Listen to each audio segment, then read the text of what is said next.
Signature Method, Chapter 41, 41st Chapter. The First Day at the Office.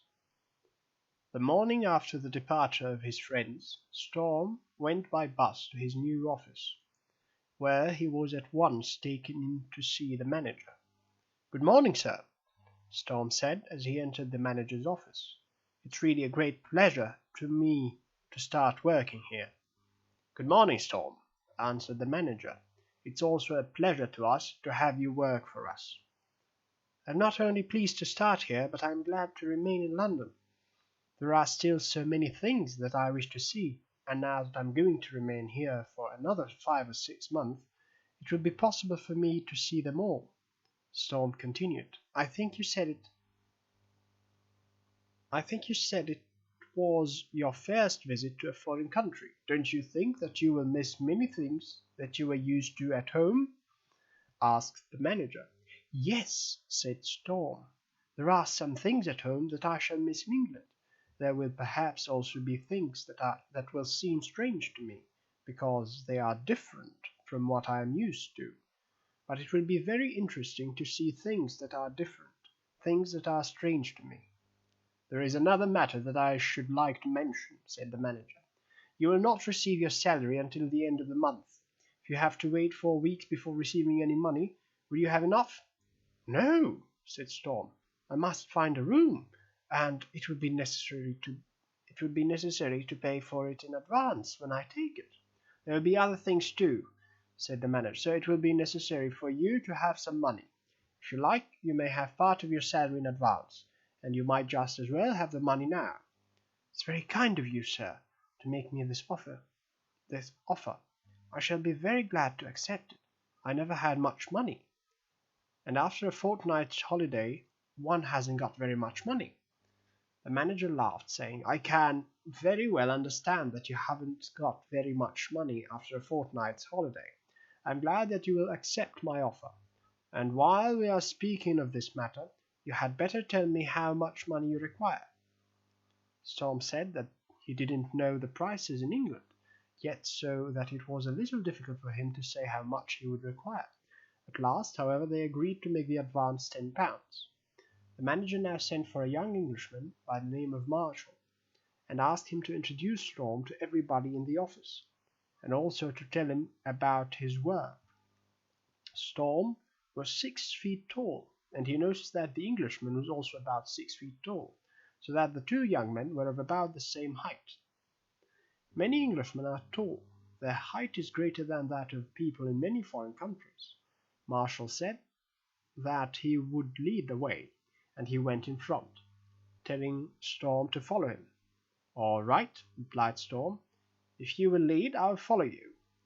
Marshall asked Storm how long he had worked for the firm at home, and learnt that he had worked for the firm for 5 years, so that he had 5 years' experience. "I've only worked for the firm for 4 years," Marshall said. "I have less experience than you.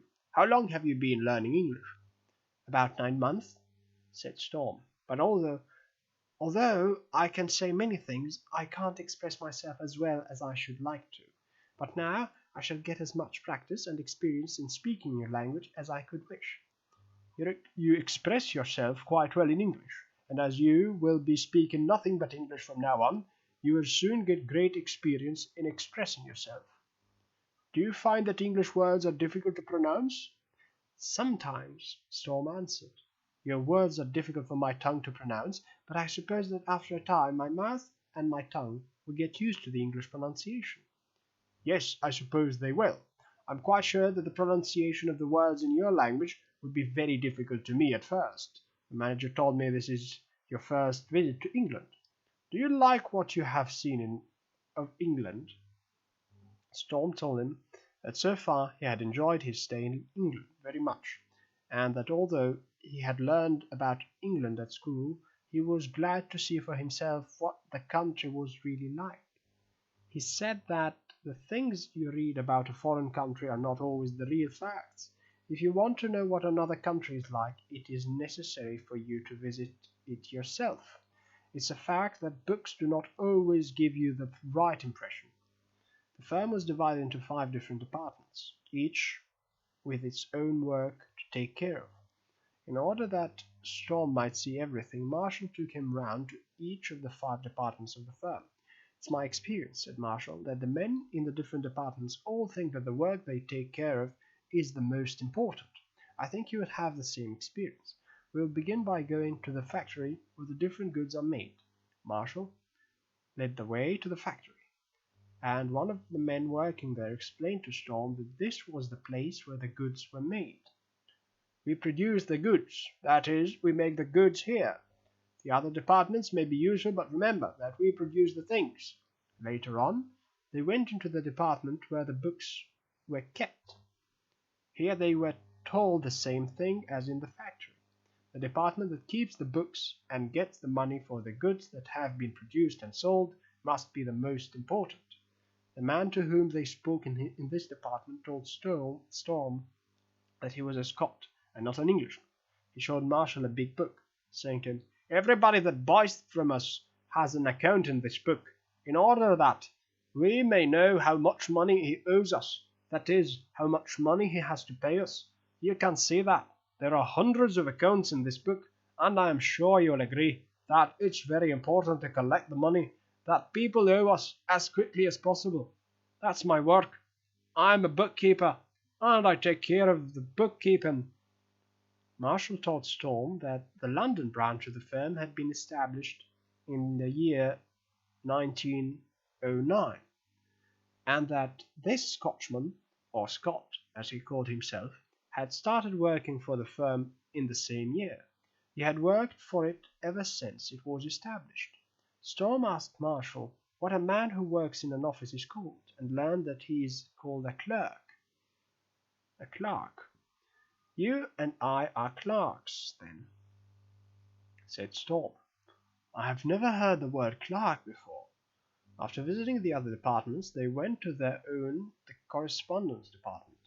Marshall now told Storm about his work. "We receive all the foreign posts, or foreign mail, as we usually call it," he said. "And first of all we open the letters, after which we take them to the different departments in order to get the answers. When you open the letters, there is a very good chance of getting some foreign stamps if you are interested in collecting stamps. Later in the day, we have to see that all the foreign letters are written and the mail sent off. These are the matters that we attend to in this department. You may be sure that it's quite enough to attend to, for the foreign mail is very big." "Thank you very much for all the useful information you have given me," said Storm. "If I want any more information about my work or other things here, I hope I may come to you for it."